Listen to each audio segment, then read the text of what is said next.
Welcome back to Wizard Supercoach. Last week obviously was an absolute disaster, and if you watch my last video, it was pretty negative. I pretty much wrote the season off. I guess that hasn't really changed, but I'm kind of looking at it differently about where I went wrong with last week. So at the end of the day, I think I'm pretty happy with where my team is at. It was really just the terrible decision of making Dacos captain. If he hadn't have been captain, I had gone with Gorn, then it wouldn't have been too bad of a score, I guess, looking at what some other people got. It's probably a little bit hard on myself, but it is what it is. So I thought to stop that happening again, maybe I would do a bit of a deeper dive into what's been happening with captains this year. So as usual, I decided to make some kind of spreadsheet or whatever, like every Supercoach nerd would do. And it's thrown up some pretty interesting things that I wasn't really expecting. You would think that like all the bottom teams would be the easiest ones to score against, things like that, but it's not always the case, and it's definitely not the case by position either. So the way that this thing works is I've gone by just the old train of thought that a captain score is 125 plus. So I generally go by that myself, depending on the situation. I mean, there's always certain factors and stuff that you can take into account that doesn't always make that black and white, but generally, yeah, I think that's a pretty good rule, 125. So these are all the scores that teams have had against them of 125 plus this year. So obviously, Richmond here, they're the easiest. Like, they've given up the most captain scores with 27. So their average of scores over 125 is 147.5. So they're generally pretty safe to captain against. And then if you break it down by position here, which I'm just using this as an example for all the other teams, you'll see that obviously the midfield here, 16 scores, captain scores. So 3 key forwards, 2 general forwards, 2 rucks, 1 wing / attacking defender. So these are based off of the DFS Australia position, what would you call them, categories, I guess. General defender 0, and then 3 for designated kicker. So yeah, obviously they're midfield heavy. They get smashed in the midfield. So this is where I think it's interesting. It shows you where teams are giving up these scores. And by the way, if this information exists somewhere else, I'm not aware of it, but don't give me shit if it does. So yeah, Collingwood are they're pretty similar here. So midfield, heavy scoring, like against, and the ruck, 4 scores in the ruck. Now this is interesting. So I think out of all the teams, they give up the most points, like the most captain scores, to these attacking defenders or wingers. You can see here designated kicker 4 as well. So yeah, quite a bit in defence and the midfield. Pretty hard to score on in the forward line, I would say. One thing that really stood out to me, which is interesting, is that Charlie Curnow, someone that a lot of people are looking at as an F6 for the run home, he hasn't hit any kind of ceiling scores this year. He's not scored over 125 once. So I would be rethinking that, honestly. I was considering getting him myself, but after doing this and finding it out that, he hasn't had any scores of 125 plus, I don't think I'm going to bother. I think there's better options out there now. And if he doesn't have the ceiling, then I don't think he's worth it whatsoever. So yeah, Collingwood being above West Coast and North here, that's somewhat of a shock as well. Everyone knows that they get scored on pretty decently in the midfield, but yeah, you'd still expect West Coast and North to be easier, but they're not. So West Coast, again, very midfield heavy, 4 in the ruck, probably not as much as I expected. I thought West Coast would have conceded quite a few more scores than that in the ruck, high scores. So it's pretty easy to read. I guess if you want, you can just pause it and read the chart. I'm not going to go through everything, just the strange things that I found, but Yeah, no real shocks here until you get to GWS. So I thought they'd be harder to score big on. So even Hawthorn is above them, even the Crom. So Crom give up pretty much all their scores in the midfield by the look of this. 2 in the ruck. Obviously, if Strawn stays in, I can expect that to change. But Rob is pretty hard to score on. Just the one here for what's that one? That's a general forward.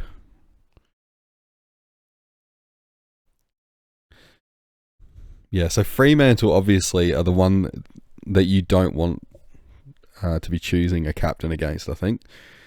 So they're equal with Bulldogs and Brisbane in total, but they also average the least out of those 3.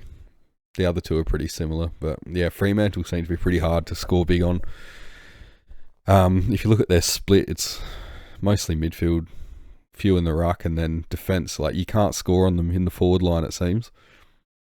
The other odd one was the power. So look at how small this is. Like, look at their split. 4 in the midfield. It's probably easy to look at it here. So 4 inside mids. Then they've got the 1 attacking defender or winger. No general defenders. It's just a fairly even spread here. And the 4 forward, like 3 general forwards and one key forward. So I think that's the most of any team in terms of forwards. Oh, except for North. Oh no, and Richmond. Sorry. But yeah, I don't think you'd expect that. So it kind of goes with what I've been saying all year, that Port have a fairly weak defence, I think. It's their Achilles heel. So yeah, as I said, if you want to pause this at some point and just like look through it, because I'm not going to sit here and go through everything. It's not much point to that. You can draw your own conclusions from it. I'm not really here to tell you what to do. I'll just talk about what I talk about, and it's up to you what you do with it. So I guess with that in mind, I'll get onto the team and this week's trades. So this is basically the team as it sits now. It's probably like the best setup I could have fielded if you disregard the buys. So I've had a bit of a think about it, and Tom Stewart's got to go. I'm a little bit reluctant because he plays next week, and obviously the round 15 bye is going to be pretty hard for most people, myself included. Petrarca out for the season now. That's kind of thrown a spanner in the works. And Garcia being dropped, he's been bevoed. I can't believe it. He's averaging like 20 disposals and a goal a week, something like that. And, you know, Bevo going to do Bevo things. I'm sick of it. I'm not choosing Bulldogs players anymore as long as he's coach. Anyway, so those are the 3 that will go. So I guess this is how I'll do it. I'm going to get Dowling in. I think if Nix doesn't play Dowling, then he's going to get sacked. And he should. He should already be sacked, in my opinion. I'm big on wanting him out. I don't think he's up to it. We've gone nowhere. Like, the Crom have gone nowhere in years. Look at the ladder position. It hasn't changed. Last year, I think, was an anomaly. Anyway, back to Supercoach. Petrarca, obviously, is out for the season, so that sucks. I can't be too mad at him. He was playing good as well in that game. But yeah, what an absolute beast as well, just to get back on the field with that kind of injury. So he has to go. I'm tossing up between... actually, I'll do the Stewart one first. So I think I'll get rid of Stewart, obviously, and bring in... I think a lot of people are bringing him in this week. Why is that happening? I'm going to get Jordan Clark. I can't wait to watch him and Ryan just junking it up, kicking it to each other. And yeah, I think he'll be top 6 for the run home. Fremantle were just playing that filthy style of footy where they switch the ball multiple times in one play, and it starts from the defence. Everything goes through the defence. So yeah, in Supercoach respect, it's good to watch. Now, Petrarca, I thought the obvious one to go for here, because I can pretty much get anyone. I thought Lachie Neale, but he's going to get tagged by Windhager, and he's going to drop money. So I don't break even at 129. I'll be surprised if he can break the 100 tonight. Could be wrong. He has broken tags pretty well before. Dunkley, I'm sure, can help him out. But yeah, after seeing what Windhager did to Took last week, I don't really want to risk it. I think Neil can be pretty good on the run home as well, so it makes it risky to not go with him, seeing as I've only got the one midfield spot left. I'm going to have no choice now but to persist with Tom Green, given that I'm running out of trades. Look, I'll have 6 left after this round, and I'll run through what I'm going to do with those later. But yeah, I don't think I can get Neil. So then I could get Dunkley, because I want to stick to players that obviously don't have a bye left. But I don't trust Dunkley. He just hits real shitty patches. I haven't really investigated it enough, but I think if Neil's getting tagged, maybe Dunkley scores better. I'm not sure. I don't know how that works. But yeah, I don't really want Dunkley either, I guess. I don't trust it. Neither of those are particularly good with the gut feel. To be honest, none of these picks are. But it's that point of the season. Considered Horn Francis, but I don't know. I don't trust him either. I think he could easily get heaps of forward time at some point. And he's prone to doing stupid things and burning the ball every now and again. I just think his floor isn't quite there yet. So really, who I landed on in the end was LDU. Now, I don't particularly trust him either, especially with his injury history. But he did go crazy last year in the second half of the year. And yeah, he's been in good form. So what's that? He's got 4 tons in a row. 6 of the last 7 have been tons, and that one that wasn't is a 90, so pretty damn good. I mean, he had that shitty game against Carlton, but they're hard to score against. Yeah. I think he'll do alright. I don't think he's going to cop tags because teams don't really take North Melbourne seriously. Maybe Richmond and West Coast, the teams that, you know, it's going to be a close game with. Maybe they'll tag, so he might cop like Dom Sheed, but Richmond don't generally tag, I'm pretty sure, so should be alright. I'm sick of buys though, honestly. Like, buys are ruining Supercoach. First there was the round 0 bullshit, and now, you know, spreading them out. Just make it 1 week where it's just all the buys in the middle of the year. We have a week off and then we're good to go again. I'm sick of having to pick my team and stuff around buys and crap like that. I just want to pick the best players and be done with it. It's really taken the enjoyment out of the game, and I know other people feel that way too, so it's not just me.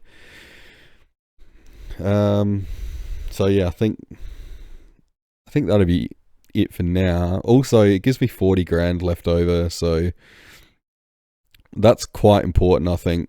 If we take into account that I've got the 6 trades left now, I'm going to have to make some trades next week, I think.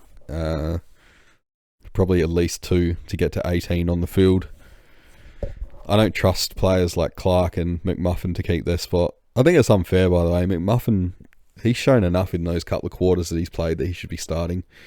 But yeah, so the plan from here, with these guys in the team now, and it could still change, but the next one cashed in will be Sullivan. I think Joel, as I call him, Joel and Sullivan, they'll get cashed in, and they're either going to become my F6. I won't say F5 because I want Rankin. I'm waiting for Rankin. I don't care that his dream run is already gone. I think he's going to score pretty well no matter what. So I'll wait for him. And then I haven't decided on who F6 will be, but they should come in next week for Sullivan and Joel somehow. Probably going to have to be like a value pick or something. I wouldn't mind Dylan Moore, but he's also got the bye next week, so yeah, it's a tough one. I don't know what to do with that. Could always try and swing some kind of DPP magic, but I don't think I've got any available now. Yeah, that's not going to work. Anyway, that will leave me with how many trades? So if I use, you'd expect to upgrade 2 more spots. That's going to be 4 trades. That leaves me with 2 trades for the year after that. I'm definitely not going to spend three trades on 1 upgrade or anything like that. I can't afford it anymore.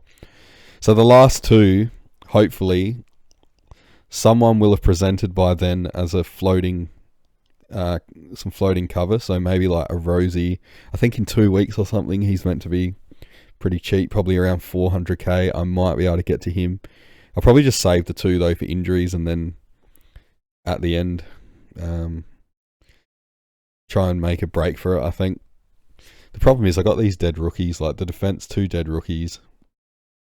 I don't have any defensive DPP either, like down here. So if I can just find someone, probably a defender mid will be ideal for cover.